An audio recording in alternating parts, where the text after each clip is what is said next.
Welcome to All Home Care Matters, the show where we discuss all things home care, with discussions on important age-related matters and topics. Brought to you by Enriched Life Home Care Services, the #1 rated home care provider in Michigan by Top Rated Local.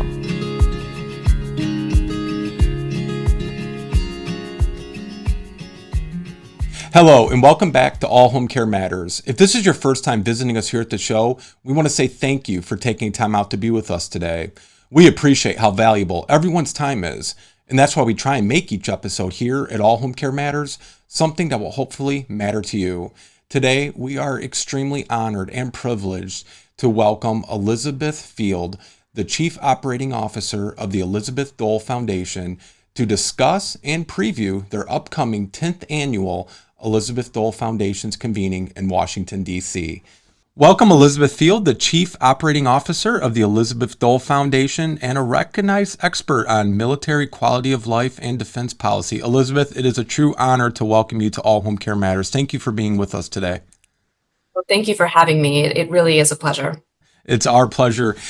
You know, I introduced you as the CEO or the COO of the Elizabeth Dole Foundation, and, the work you guys do there is just incredible. We're huge admirers and supporters of that work for our military families and veterans. But there's a special reason you're here today, and it's because we're talking about the 10th annual convening of the Elizabeth Dole Foundation, a blueprint for action, mapping the future of caregiving in a changing world, which I think we all know right now we are in a changing world, sometimes faster than we can keep up for.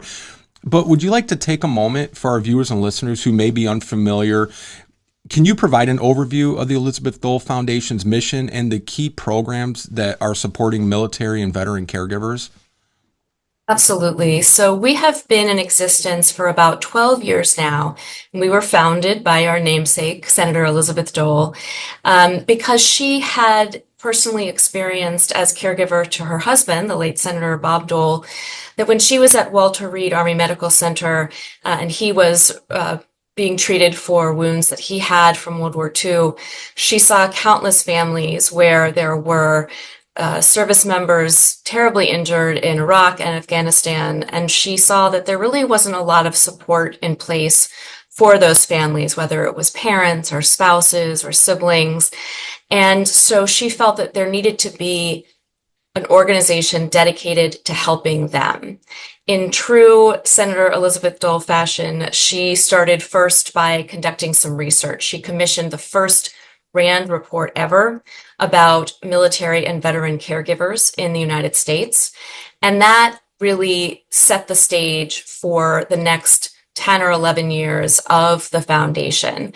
We do everything from advocating for military and veteran caregivers by advancing policies that support them, such as the recently enacted Elizabeth Dole Act, to implementing direct support programs. We provide immediate financial assistance to caregivers who are struggling and are in emergency situations. We provide mental wellness workshops, financial education workshops, and really also very much seek to drive partnerships and collaborations across sectors and across locations to support caregivers. And that is one of our unique sort of attributes, I think, which is that we are really seen as a convener. And that is why we are so excited about our 10th annual convening happening next week. Yes. And, the foundations, as you mentioned, the 10th annual national convening is approaching next week. What is the significance of this event and what are its primary goals? Mm-hmm. Well, as you've already noted, we are now a decade in and we have learned a lot. And last year we just released a second study that we commissioned by RAND, and it was a look at the military and veteran caregiving population 10 years after we first identified a need to support this population. We now know that there are over 14 million military and veteran caregivers in the United States. We know that they face specific, unique challenges. And what we're doing this year in our convening, what I'm so excited about, and I know our CEO, Steve Schwab, is so excited about, is really focusing on what are the actions that we can take in the next 10 years to help these caregivers. And that means that during our convening, we will be focusing on each of the different sectors: public sector, private, nonprofit, academia, faith-based institutions. What are some concrete things that everyone in these sectors, whether they are at the individual level or the organizational level, can do to address the challenges that we know exist? That's wonderful. On a personal note, Elizabeth, if I could ask you, because I know you're a proud daughter of an Army veteran, what drew you to joining the Elizabeth Dole Foundation? Mm-hmm. Well, there were a lot of things, and you're absolutely right. I am the daughter of an Army veteran. I'm also now the parent of a West Point cadet who's just about to finish his plebe year. But it was really the experience that I had in a prior position working in Afghanistan and seeing the sacrifices that service members and their families make. It is really quite a sacrifice and a commitment that our service members make to our nation. And as I'm sure you know very well, when someone serves in the military, their family serves too. And so being able to work in an organization that recognizes the importance of family members or close friends and supporting them was something that really drew me to the foundation. I was also, I should say, really drawn by the fact that EDF is an evidence-based, data-informed organization.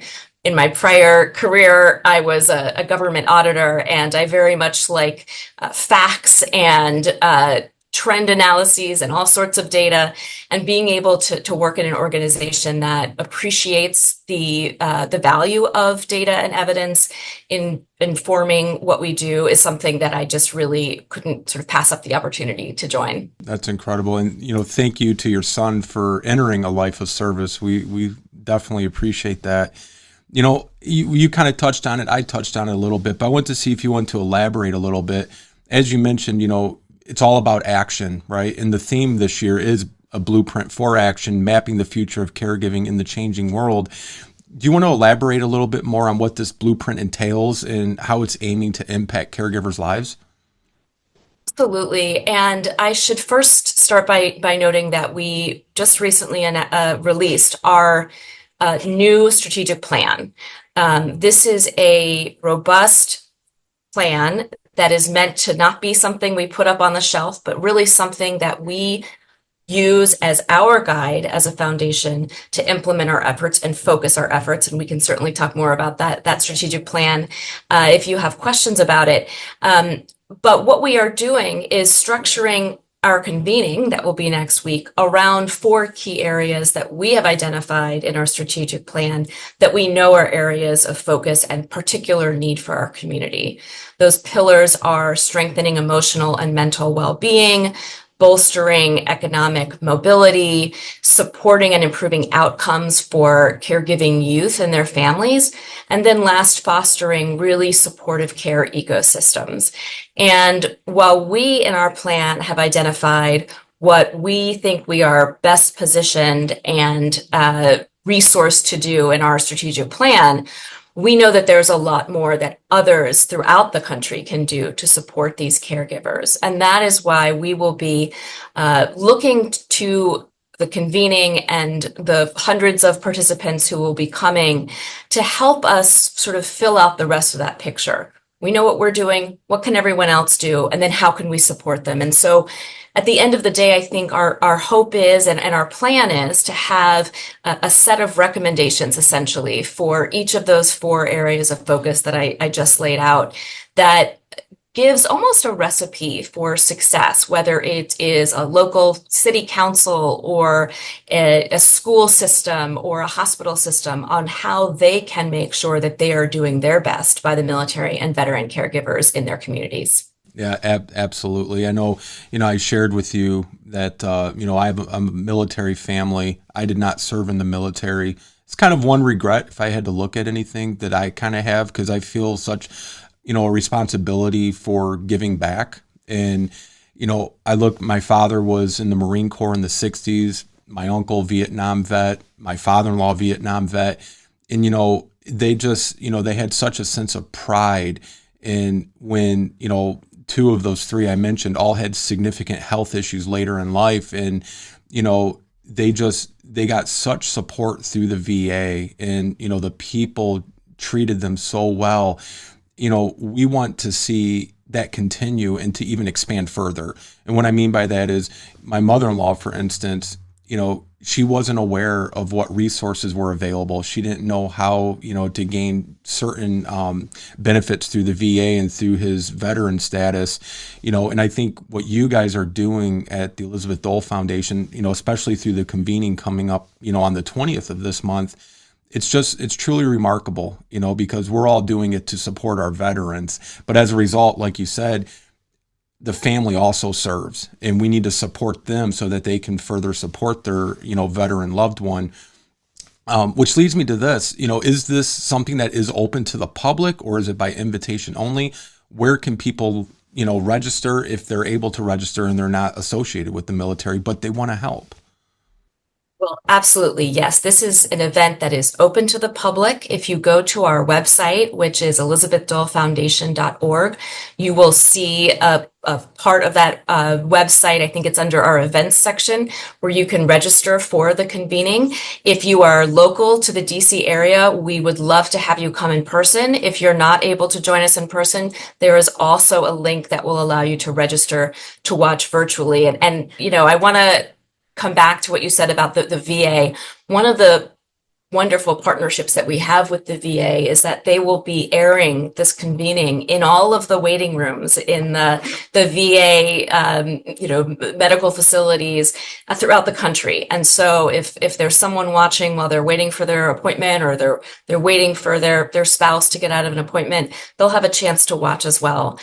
I also want to come back to something that you said about regretting perhaps not having served in the military. And I understand that feeling. I've had that before myself. But one of the things that I have really come to value and learn, largely through this wonderful foundation, but also through personal experience, is that it is really very true that when you are providing care to a veteran or an active duty service member, you are serving as well. One of the best ingredients for positive health and other outcomes for ill, injured, and wounded warriors is to have a caregiver who is also well supported. So thank you for your service. Absolutely. Thank you, Elizabeth. Yeah, not to get sidetracked, but, with my father, he had fallen. And this is what led me to where I'm at today. I was actually pursuing the medical school route. My wife and I, we were newlyweds. Wife already graduated. I'm, obviously not done yet. And we get a call from a home health care nurse that he had fallen. He had had surgery. We had no idea. It's that 1960s Marine mentality. I don't need anyone. I can make it. And, she said, I'm concerned, though, because of where the wound is from his fall is on his tailbone. He's not able to properly treat it, take care of it. Can he come live with your wife and you for a couple of weeks, or he can go to rehab for a couple of weeks? Well, I said, well, of course he can come live with us.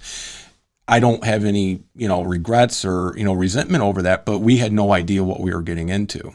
And that 2 weeks turned into 7 major surgeries, 2.5 years. And it was life altering, but we never knew of the Elizabeth Dole Foundation. It was never presented to us. We never knew about respite. We didn't know I knew medical and healthcare, but not what they consider the non-medical aspect of it, or the social care. And so I changed my route. We started our home care company based in Michigan.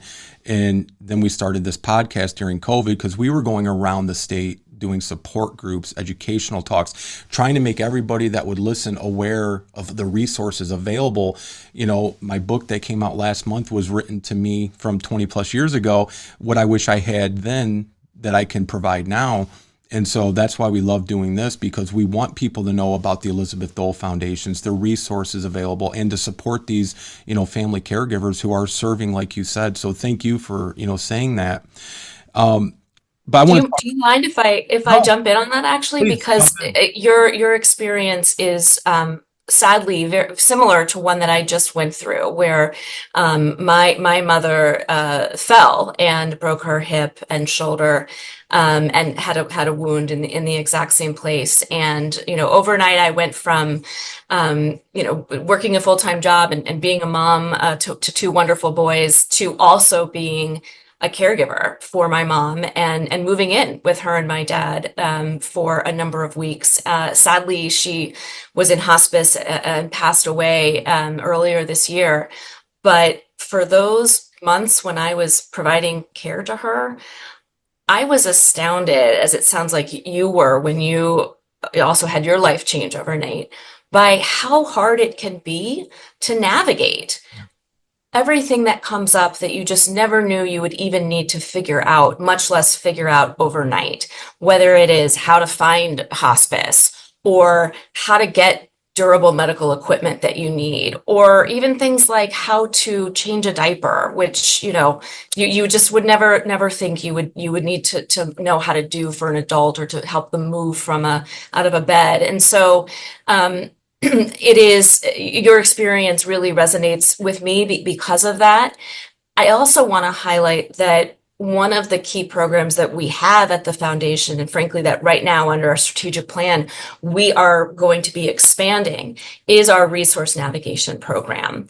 Because you are absolutely right that figuring out what benefits or resources you might be eligible for, what's in your community, what's not in your community, is just too much for any one person to handle, especially when they want to be focusing on caregiving.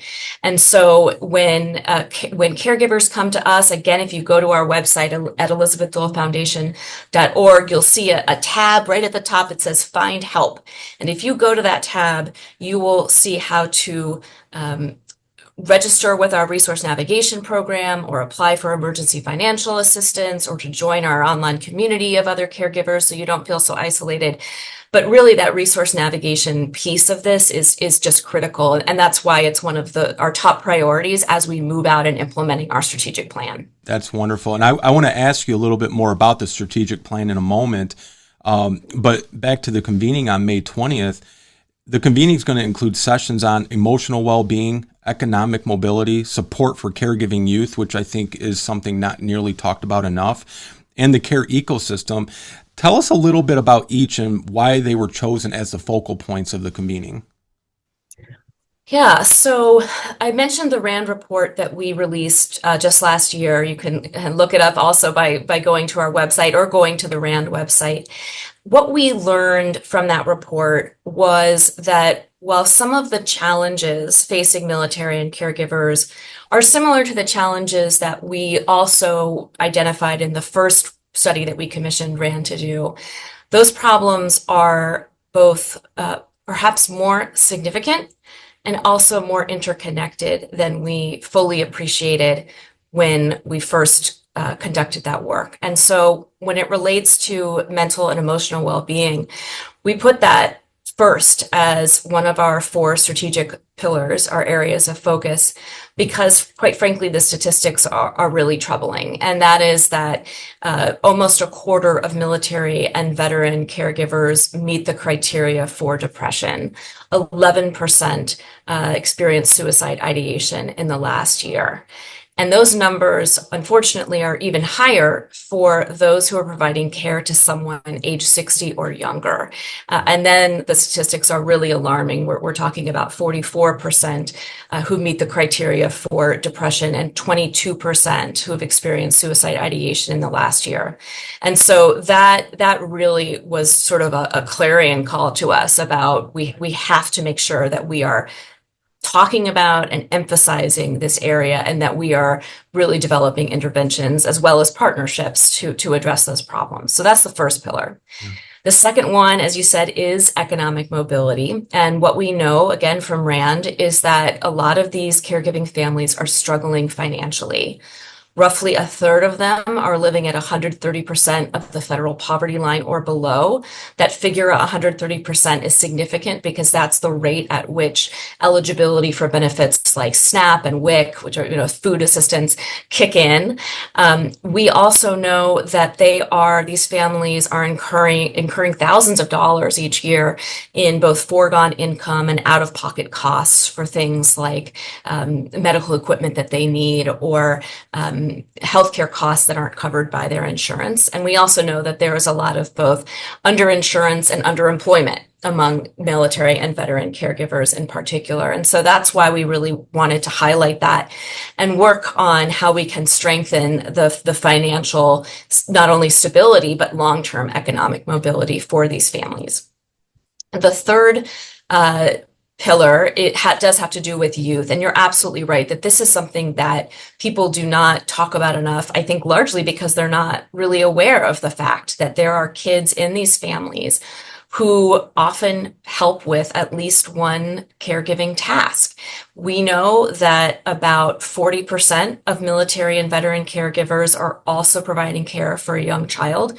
And we know that almost half of those kids are helping with at least one task. And that can mean anything from helping to administer a medication, including, an injection, to taking a parent to a medical appointment, or even talking to the medical professional about what's going on at home. That's a lot for a kid to take on, kids in some cases as young as 4 or 5. And so we want to make sure that people are aware that these kids are in their communities. We know there are now over 5.5 million of them in the country, and we want to make sure that people are dedicating resources specifically to them to help them both manage life as a child in a caregiving household, but also move into young adulthood and adulthood with a sense of personal identity that goes beyond caregiving, while leveraging the really wonderful sort of skills that they have learned as a caregiver to their parent or their uncle or what have you. And then last, our fourth pillar is about bolstering fully supportive care ecosystems for caregivers and their veterans. And really what we mean by that is that the way in which a caregiver experiences the world, and the way in which their care recipient, in this case usually veterans, experience the world, has a tremendous impact on whether they fare well or they don't. So, for example, a lot of caregivers report that their healthcare team, their loved one's healthcare team, doesn't talk to them, doesn't ask them what's going on at home, doesn't include them in decision making, even though that caregiver is often the best person to give them that information, usually, frankly, more so than the care recipient. We also know that there are ways in which caregiving families sort of operate in their community that could be stronger. Does their church or synagogue, for example, know that they need help, that caregiving is something that isn't easy? Do the schools know that there's a child who might need a little extra help or attention because they're also taking care of their veteran at home? And so this is really an opportunity for us to think holistically about how to identify best practices to support caregivers, and then how to create communities where all sectors are fully supporting caregivers across the board, recognizing that all of those first three pillars I talked about, mental well-being, financial stability, families' well-being, are interconnected and really need to be dealt with in a comprehensive way. That's It was a incredible. long answer to your question. But it's great information, Elizabeth, and I appreciate you sharing that. I wanted to go back real quick to the youth aspect. When somebody's watching or listening to this, it might be, this weekend, or it might be next year or the following year. I just listened to 2 of the convenings on a very long road trip for my daughter's soccer game because they're watching YouTube videos. I'm trying to watch these, and I will just tell our viewers and listeners, I learned something new in each of them. They were about, the videos posted were around 3 hours, I believe, long, but they were, very informative. It wasn't, monotone or dull. It was very impactful, right? And so I really strongly urge and suggest people, if you want to get involved, if you want to learn about resources, the latest research, whatever it may be for your loved ones or a military loved one that you even are friends with or that you know or could help their family with, register for this convening because there's no charge. You can watch virtually, or like us, we're going to be attending in person. So, let's all get involved because I feel like we're stronger together. But back to my question and your youth answer, somebody that might be watching or listening to this and they're looking for support, where do you recommend they go? Should they go to the Elizabeth Dole Foundation, or what kind of tangible resources available to these families right now that they could have access to? Mhm. Well, there are a few places that they can go. Certainly, our website is a great place to start. We actually manage, along with Wounded Warrior Project, which is one of our biggest partners, something called the Hidden Helpers Coalition. That term "hidden helper" is something that we coined to reference these kids. It mirrors our term of hidden heroes for adult military and veteran caregivers. And if you go to that section of our website where we talk about youth and families, you will learn more about hidden helpers and how that coalition can support you or your kids. More importantly, or I should say just as importantly, there are two resources that you can find through our website that would be helpful. The first is something called the Family Resource Hub. This is an online tool that can identify services for kids and families in their local communities, in their states. It's also something that you can search for by theme. So, for example, maybe you need some mental wellness support for your child who is struggling. That resource is there to help you identify those resources. The second, again, is our resource navigation program. So that is not limited to caregivers needing resources to help them, manage their life. It's also to help them help their kids. And so if you need help and you're struggling to figure out what to do, reach out to us. Register through our resource navigation program, and we'll work with you to figure out what the resources are that you need and where they are and how to take advantage of them. So, sticking with the recent study from the foundation, it indicated a significant increase in the number of military caregivers. What factors are you contributing to this rise, and how is the foundation helping to adapt to meet these growing needs? Yeah, well, so, one of the reasons that we think the population might be bigger is because of the overall aging of the population, which is, something happening across the board. And as individuals age, their care needs often increase.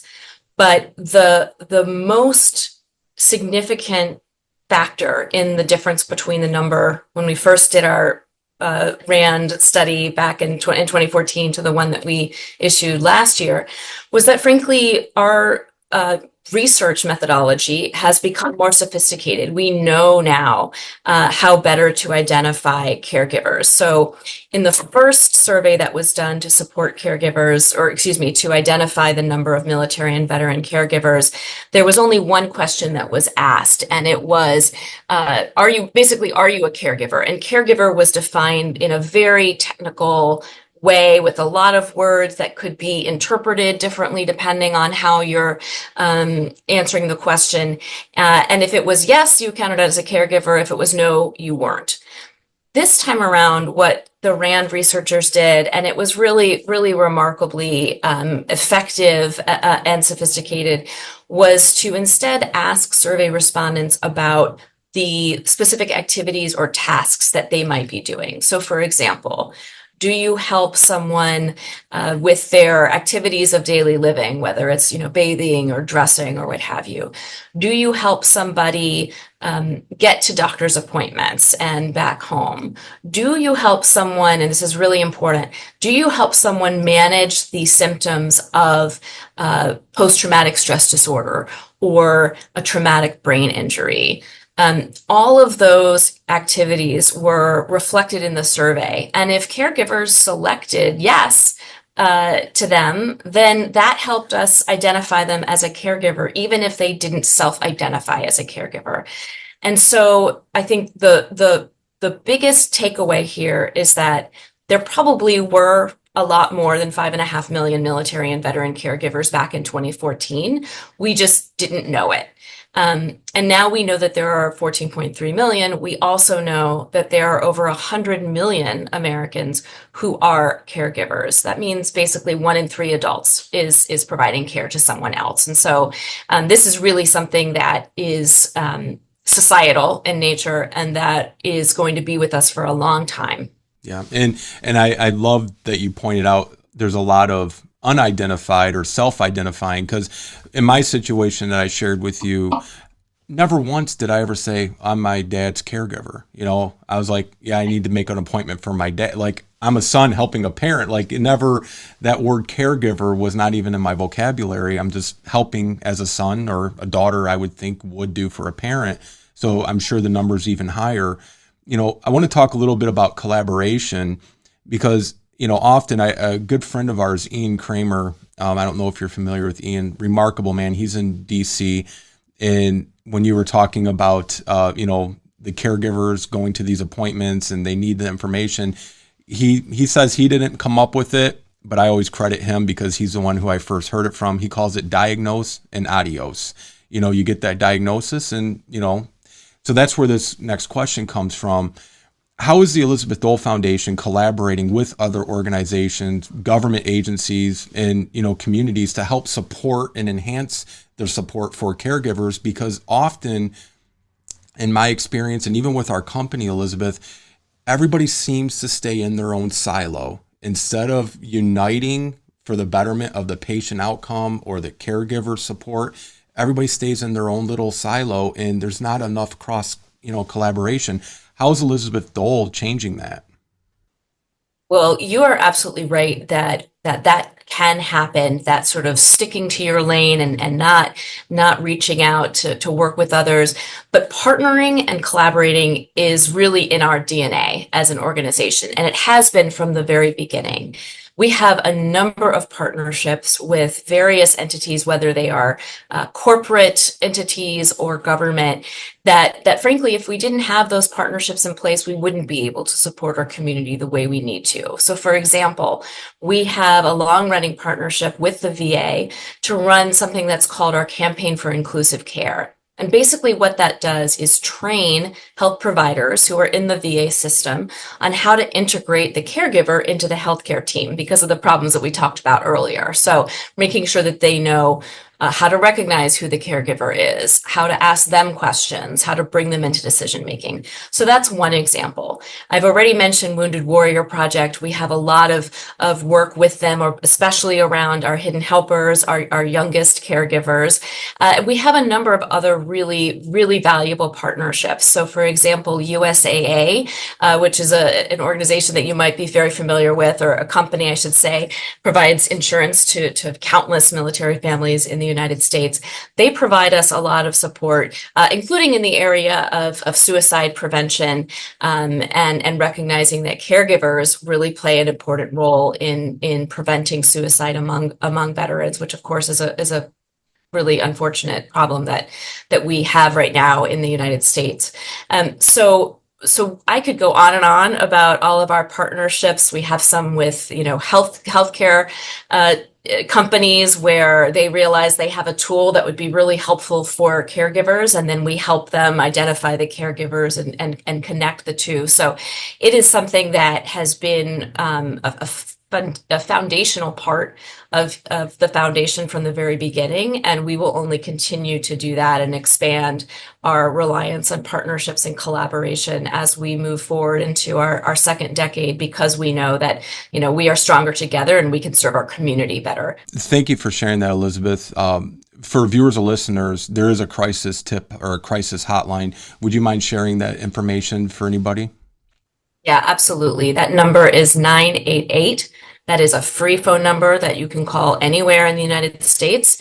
And you can select option 1 if you are a military or veteran connected family member. You don't have to be a veteran to select that first option. There are people who are standing by to talk and to help. So please, if you are in crisis or you know someone who is in crisis, please call that number. Thank you for sharing that. That's important. Going back to the foundation and how you're helping to support caregivers, what support does the foundation offer to caregivers? I know you've talked about a lot of it, but is there any that you want to mention or single out? Yeah, so we've talked a little bit already about some of the direct support programs that we provide, whether it is immediate financial assistance or some of our workshops on mental wellness and financial wellness. We also very much know the power of peer support for caregivers. This is something that Senator Dole really saw when she was at Walter Reed, where she saw, other spouses who became fast friends and could help each other out or just give each other a little bit of company and comfort during a really hard time. And so we have a number of opportunities for caregivers to find and connect with others and really reduce that sense of isolation that we know can happen. One of those ways is through our online community, which we call HHCC, or Hidden Heroes Caregiver Community. If you are a military or veteran caregiver, and again, think about that term caregiver broadly, you can join that group. It is an online group where you can ask, hey, has anyone else had this problem? I'm not sure how to handle it. Or I'm having a really hard day. I just need a little love from this community because I'm just trying to make it to bedtime. Or you can go there and find information that we post there about events that are happening or new resources that are available. So that's a really important resource that I want to make sure people are aware of and take advantage of. We also have something called the Dole Caregiver Fellowship Program. That is a program that people apply to if they really want to get even more involved in supporting their community and advocating for other caregivers throughout the country. We have over 300 Dole Caregiver Fellows now in each state, a number of the territories. We just announced our most recent 2025 class of 20 caregivers.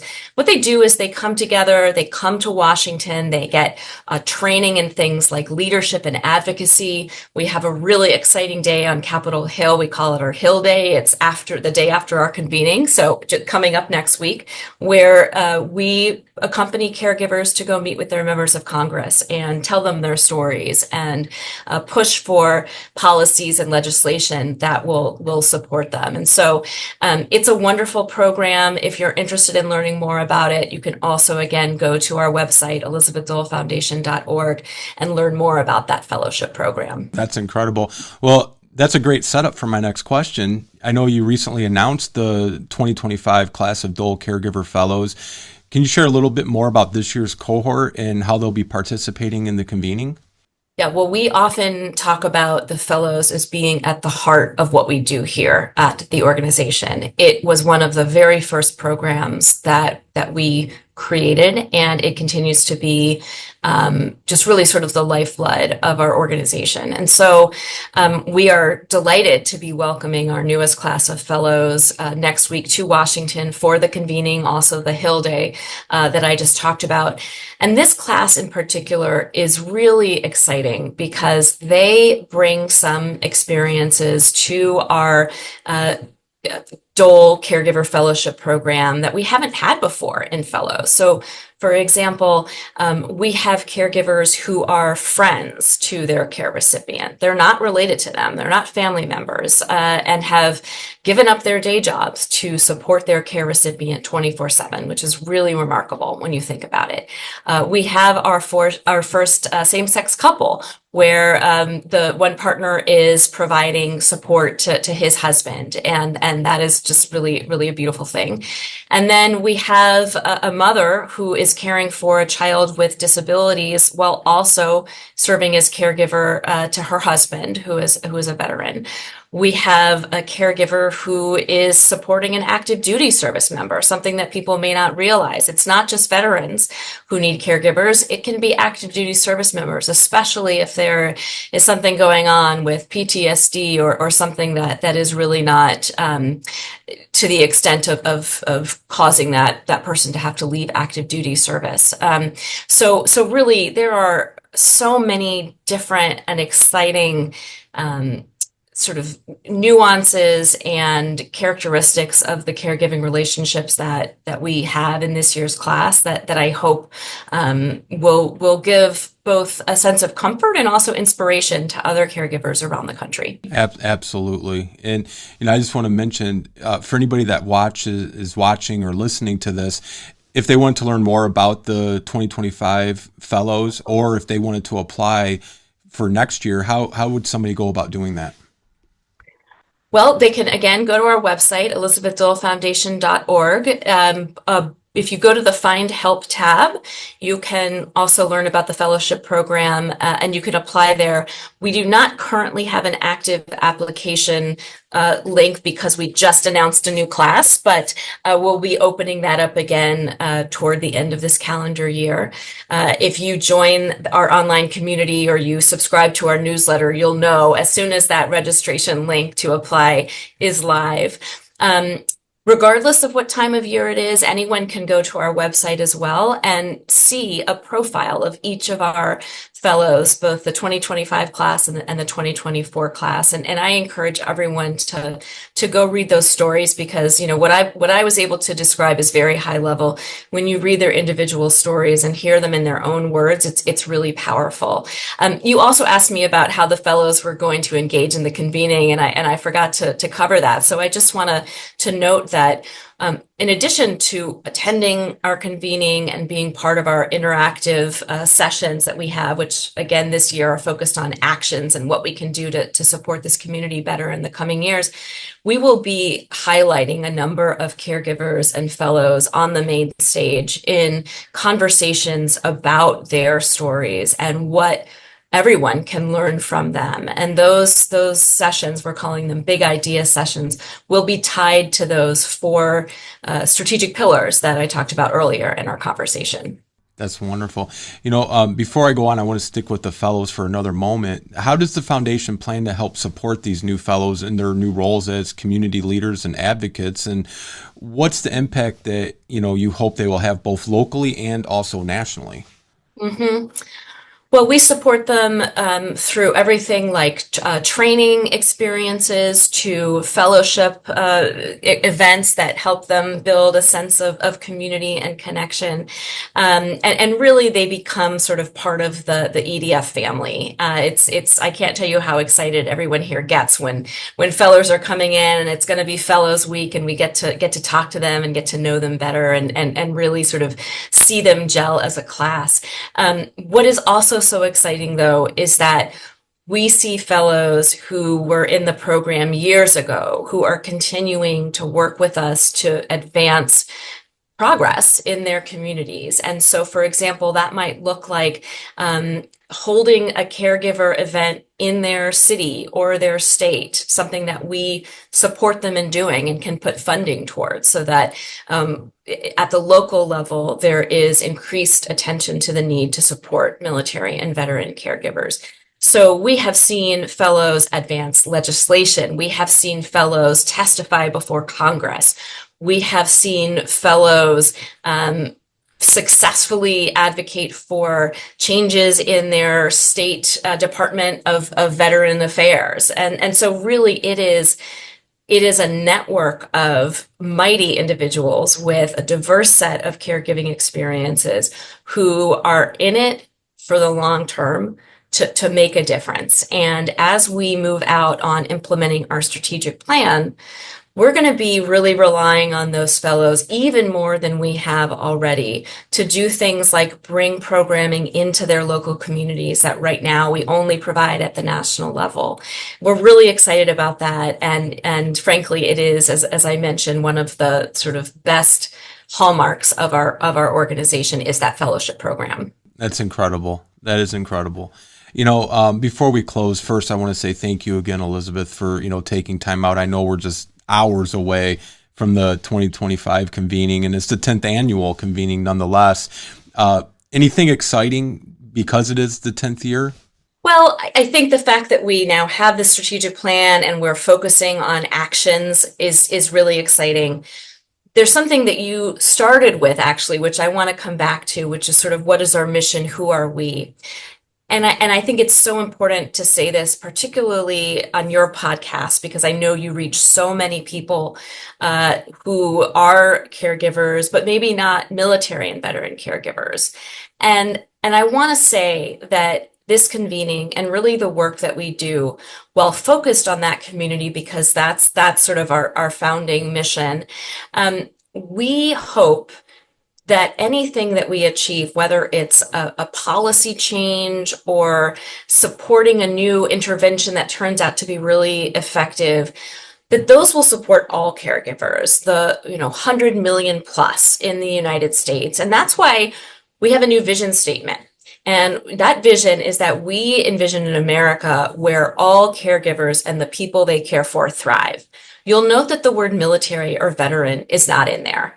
And that's because we are really hopeful that we will be a catalyst for change across the board while focusing first on the community that Senator Dole recognized had some unique challenges and some special needs. So I wanted to highlight that because this is not just about the 14 million Americans in the United States who are caring for a veteran or a service member. It's really about almost every American adult who, as Rosalind Carter once said, if you're not a caregiver or a care recipient, one day you will be a caregiver or care recipient. It's a universal experience. Absolutely. I wanted to wrap up here for you because I know you're busy. Did you want to share anything about the new strategic plan? Well, I encourage folks to go read the strategic plan. It is on our website. It's not a long, overly detailed document. I know a strategic plan can sound like really boring reading. It's meant to be really a digestible document that can give you a sense of what we're doing, and it hopefully can give you a sense of what you might be able to do, whether you're a caregiver or you want to support a caregiver.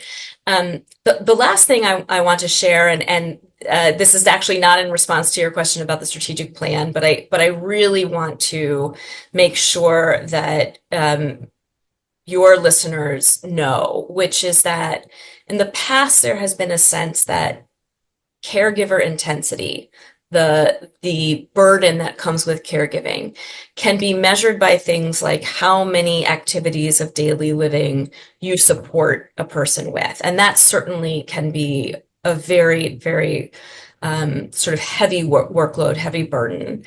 But we also know that supporting someone with a substance use disorder or with PTSD or with a traumatic brain injury, while it looks very different, can be just as difficult, if not more so.